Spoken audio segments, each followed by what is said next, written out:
psychological strategy. You want to find out what it is? Stay tuned.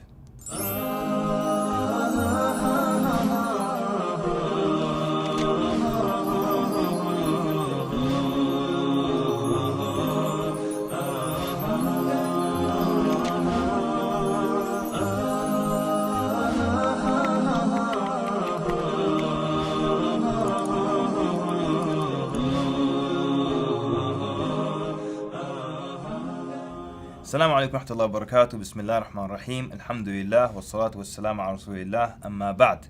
Today we're talking about changing people, the tools to change people. And by tools, I mean psychological strategies to change people's behavior.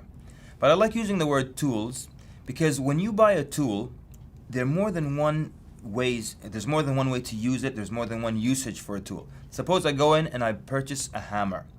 On the container, it doesn't tell you every possible way you can use the hammer. You can use your imagination. So I might use that hammer to drive in a nail. I might have a big block of ice. I'll use the hammer to break the ice. There are many different ways to use a tool. And you're going to see that in the examples we're going to do today, inshallah, there's absolutely more than one way you can use the exact same tool in absolutely different scenarios. One of the first things we want to understand right off the bat is that people's actions are linked to their goals. I'll give you a simple example. I had a cousin and he wanted to become a soccer player. And his father was against that. His father wanted him to become a businessman and to study business and learn about business and so on and so forth. But the young man, obviously, his actions are going to be linked to his goal. So your goal is to become a soccer player. What do you think your actions are going to be? They're going to be related to that goal. He's going to be playing soccer all the time, watching soccer all the time, reading about soccer, talking about soccer. It's not like you want to become a professional boxer and all you're going to talk about would be economics. You're going to be involved in things related to that goal.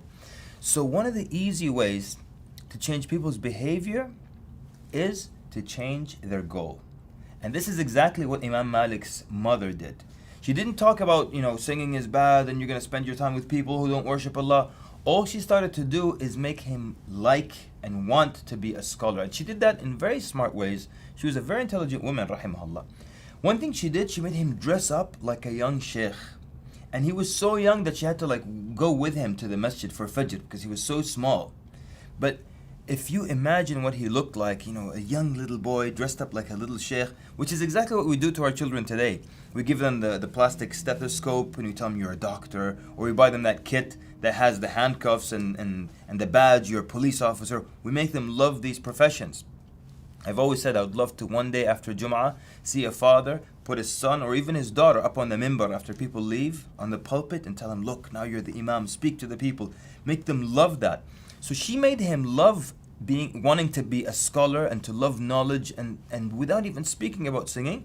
And immediately, because now she readjusted his goal, that immediately changed his actions without any fighting, without any yelling.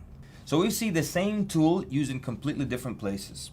One time there was a co-worker and his goal in life was to be constantly having fun. So from one party to another, the whole live life to the fullest and you only live once, that kind of mentality.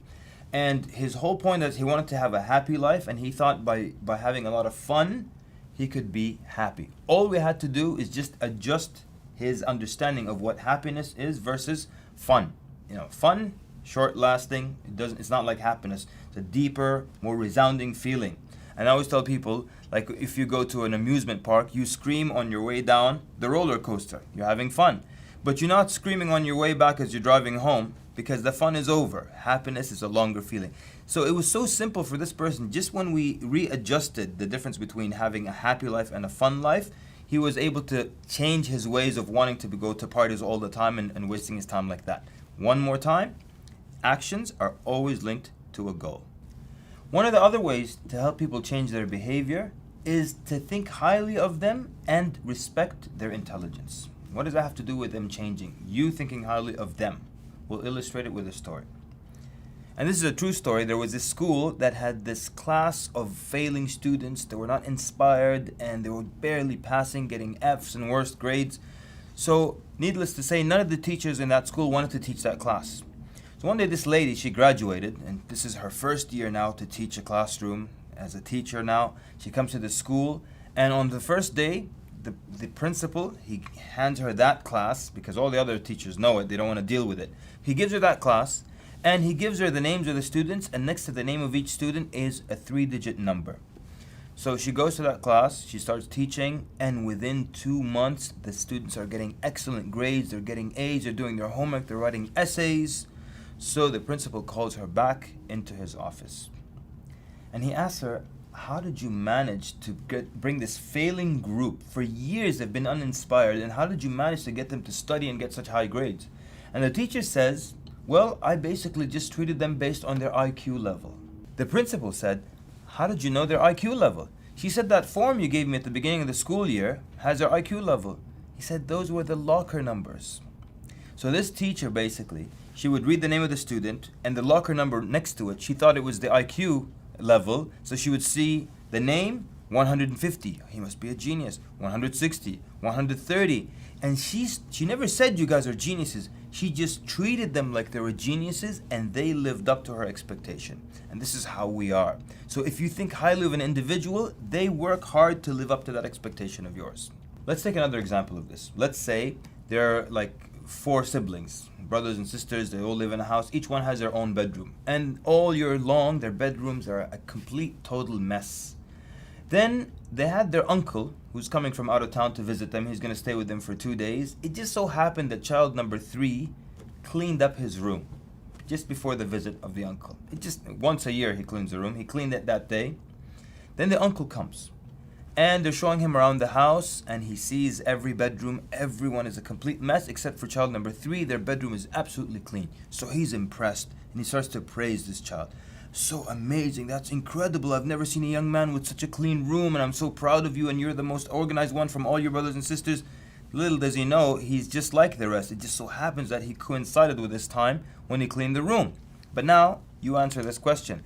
What do you think will happen next year when the uncle's coming to visit them again? What do you think is going to happen? No doubt, child number 3 is going to organize and clean his room again. Why? Because he wants to live up to that expectation. He wants to remain consistent with the idea that his uncle has of him. So he's going to clean his room again just to live up to that expectation. So think highly of the individual, respect them, and they will live up to that. Other examples of this from the Battle of Badr. The Prophet ﷺ left Medina, then stopped the army, and he inspected the troops and took the youth who were like 13, 12, 14, 11, took them out of the army. The question is, what were these young men doing in that army? We would call them kids today. But even that's not a good thing to call them kids. That's why in Islam we have young men and we have young women. Even the word kid, originally, it's kind of a derogatory term. What is a kid in English? A kid is a baby goat. And baby goats, what do? They eat this and they knock that over. They create problems around. And that's why in the old days, if anyone was a troublemaker, they called him kid. The famous Billy the Kid, for example. So these young men felt that they were capable. They joined the army. Why? Because society treated them like they were capable. Today, we treat young men like they're incapable, so they live up to that expectation. So, one more time, respect the individual, respect their intelligence, think highly of them, and they will live up to that expectation. A third technique. When someone has a behavior they want to change or a problem they want to fix, one thing you can do as the person who's trying to help them is to make it seem like the problem is easy to overcome and it's easy to change. Don't make a big deal out of it. Someone comes to you with a problem. Oh, this is a big problem. I've dealt with this before. I'm going to need a bucket of hot water and some soap. Don't make it look like a big deal. Just tell them, you know what? I've dealt with this before. You can overcome it. It's a simple procedure we're going to go through, and you're going to be over this, inshallah. Make it sound or seem easy to overcome. We all are familiar with this, and I'll tell you where we know this from.